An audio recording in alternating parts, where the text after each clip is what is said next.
بسم الله الرحمن الرحيم، والصلاة والسلام على سيدنا محمد وعلى آله وأصحابه أجمعين. حبوبة آدم يا جماعة، اليوم غداها سمك. طبعا مصطفى كان ما في وما قدر يصور، من أنا كنت بغسل في السمك وأنظفه. بعد ما رجع حنبدأ غسلناه، سمك نظيف. ده السمك غسلناه ونشفناه وخديناه بالمصفى دي عشان ينقط أي شي بيه. بعدين كده دي التتبيلة دي شطة خضراء وفلفل أسود وثوم مخلوطات مع سوا. بعدين هنخد السمك، بسم الله، هنخد السمك. بعدين لما اقليه هجيبه اوري لكم. سمك نظيف، هسه ما سمك سوق ده يا جماعة، ده جيراننا واحد بسطاط اشتريته من صياد. سمك نظيف وجديد يبرق برق. الروسين ما عايزاهن، هسويهم دمعة مرة تانية لما ازيد عليهم، ما هشتغلوا هنا معاي. اول شي هنجيب الملح ان شاء الله. الملح ما عندي، الملح طبعا في التتبيلة لكن نزيده شوية. ده يا جماعة شمار اخضر، ده بيجنن السمك جن، الشمار الاخضر في السمك.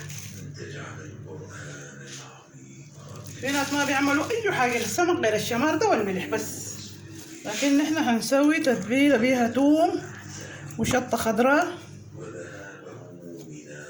وفلفل اسود. دي التتبيلة. هنا كده هنعصر ليمونة، هنعصر بيه الليمونة.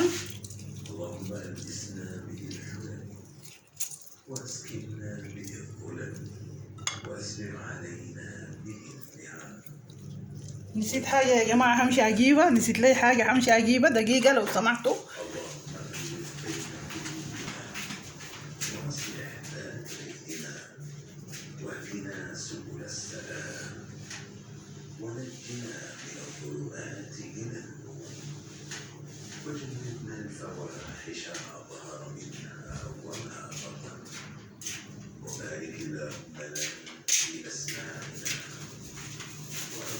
نسيت يا جماعة الكركم. الكركم بديه الصفار واللون الجميل في القلي. نسيت ده الكركم، نسيت الكركم.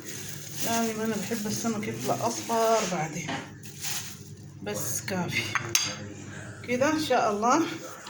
حبوبة آدم هتتبل السمك زي ما قلت لكم. ده سمك ما اشتريته من السوق، صياد جنبنا جابوا لنا في البيت، اشترينا منه بس 3 قطع بس اشتريت.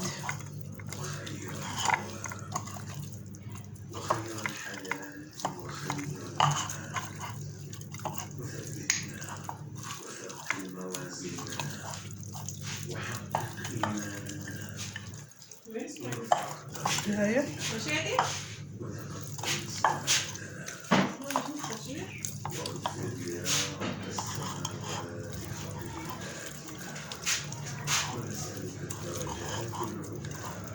ده كده شققته كده عشان التتبيلة تدخل، بشقق السمك كله عشان ادخل التتبيلة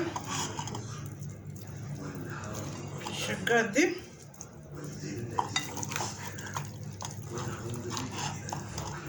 ان شاء الله تجربوا تتبيلة حبوبة آدم، اكيد حتعجبكم ان شاء الله. هنا الهناية كلها تحت.